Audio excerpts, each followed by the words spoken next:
Hi, so it's been a while since I've actually been on this channel since I've actually uploaded a video, but I felt like it was really important for me to upload a video on this channel. This topic, which should show in the title, is about being a virgin, being a 20-year-old virgin in college. And I've noticed a lot of times, since like just growing up, there's always these trends, and whether it be regarding, the new product line for your hair or makeup or clothes, it was also a trend, to lose your virginity or to, sleep around or to hang out with this person or that person. And it's like that has become a trend as well. And it's an occurring thing. I noticed that, and certain people have expectations of others, especially in relationships. Some people feel pressure to do those certain things, have sex with people. Like it's hard for me to explain because I've never actually experienced it personally myself, but I have experienced, seeing people experience it. That's the way I've learned. Now, my my choice of staying a virgin till marriage, which, by the way, I've chosen to stay a virgin till marriage because I just feel like it's not just a religion, it's a belief in myself, and this is one way that I cherish myself. It's not just because I cherish myself, also regard this as well, before I say anything else, that this is my personal preference. It doesn't necessarily have to be anyone else's personal preference. And just because I choose to do this, because I feel as though it's the right way for me, does not mean that, sleeping with people before marriage isn't the right way for you. That's your personal preference, and I'm not judging upon that. But what I'm saying pretty much is what I've experienced and the choices that I've made today to put me here today, where I am today. So, I've chosen to stay because I've noticed that growing up, a lot of people, women, men, no matter who they are, they've always had these issues with relationships. Now, I already know that there's always going to be some ups and downs when you're in a relationship with someone. True, but these relationships is more of like an addiction. You know how some people are addicted to cigarettes, they can't seem to stop, or weed or cocaine and stuff like that. It was like I noticed that some of them and a lot of them seem to be addicted to their relationship, and some allow their relationship to define them, and they get so wrapped up in that relationship instead of, you know, also learning aspects of life, or they're being stuck, entangled, and just chained up by the relationship that they forget who they are. And that's something that I've chosen not to do. And also, by my religion, I believe in God. So I'm like a Christian Baptist. I believe that God creates anything and everything, and no one is perfect or greater than the other. Lean not to thy own understanding. And also learned that from him and through him through me, that to love myself first. Before you get into a relationship, you need to understand who you are as a person before you can just jump into a relationship. Because if you jump into a relationship too quickly without better understanding yourself and loving yourself, you'll end up letting that relationship define you. And if you're doing it that way, by those steps, instead of defining yourself first, and finding yourself and learning about yourself and becoming a better person and a stronger person and a wiser person before you get into that relationship, it will be even more difficult when you are in the relationship. That can cause conflict with both you and your spouse.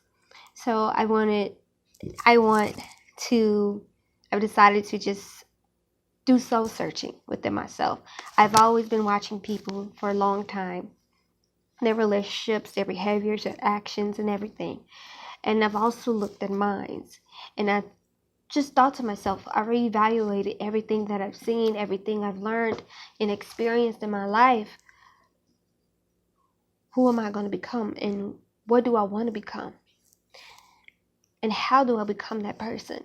So I've gone from steps to steps. And this is a message for all of those, whether it be a teenager, child, or whoever, a grown up. It doesn't matter. This is for everyone. Don't let a relationship define you. You define you. And there are different ways to cherish yourself. And you just need to make sure that you do cherish yourself. Do not forget about yourself. It's great and it's good to help others. But you cannot help anyone if you're not on your feet. If you're on the ground and in the dirt. You know, a mama bear can't feed her children if she's unhealthy. If she's sick. And she's on the floor and she can't get up. She cannot help her children. So you need to strengthen yourself before you get into a relationship so that you know how precious you are and your own true importance. Instead of just allowing the relationship to define you as important. Because even before the relationship, you are precious. And I just want to make sure that everyone knows that. And don't forget that.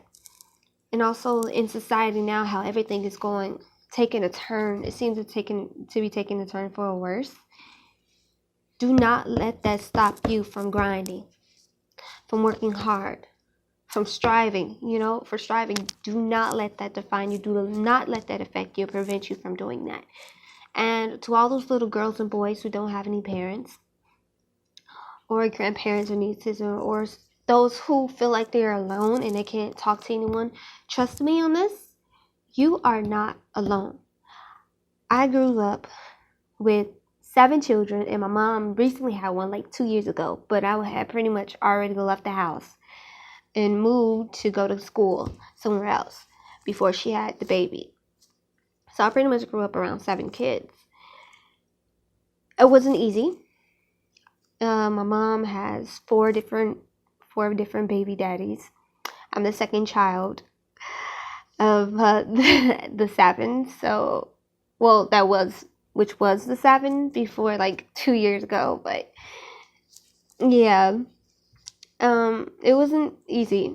I was alone. I didn't even have my dad, and the stepdad that I had,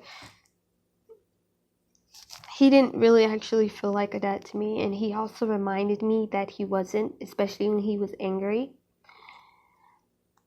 And that did affect me at one point, but then I realized that just because he's not my dad doesn't mean I don't have a father. From growing up in my religion, I learned that the men in my life are not my father. God is my father.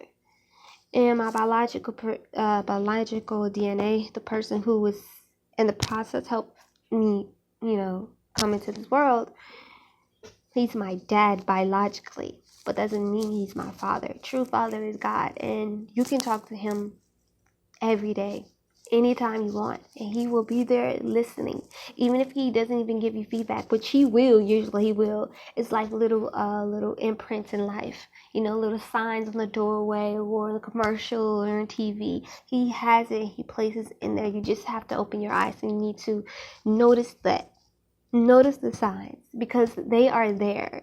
And I was a weird child, so I mean, I could tell you some weird stories, but just let you know that he's always there and you're not alone. And if there is anyone out there who do feel alone and they need advice for something, I don't know exactly what it is, whatever it may be, I'm willing to listen. And I'm very open, and I'm not going to judge you. Don't worry about any judgment, because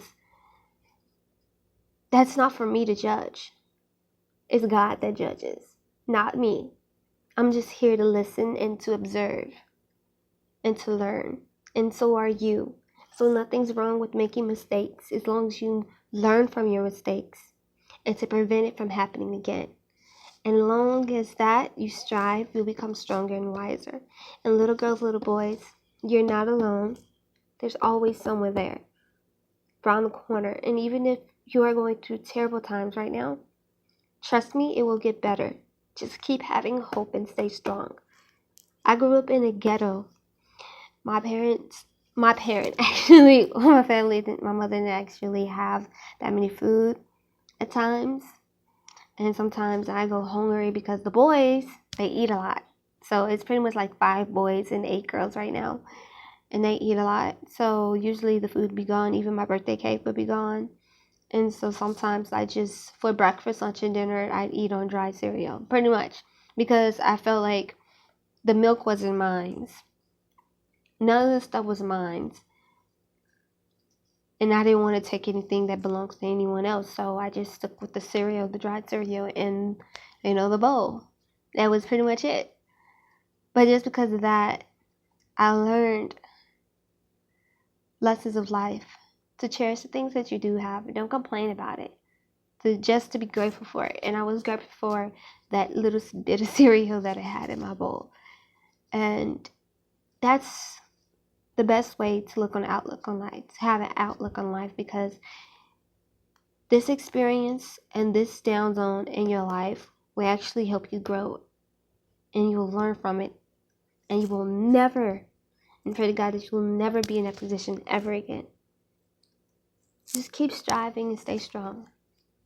Whether it be having a virgin to marriage or not, it's up to you, but no one has the right to judge you. And I personally choose to stay a virgin because it's the way that I express myself. It's the way that I cherish myself. And the way that I want someone to cherish me. Hope you guys enjoyed this video. Please subscribe, leave a like, no dislikes, please. And yeah, God bless you guys. Have a nice day.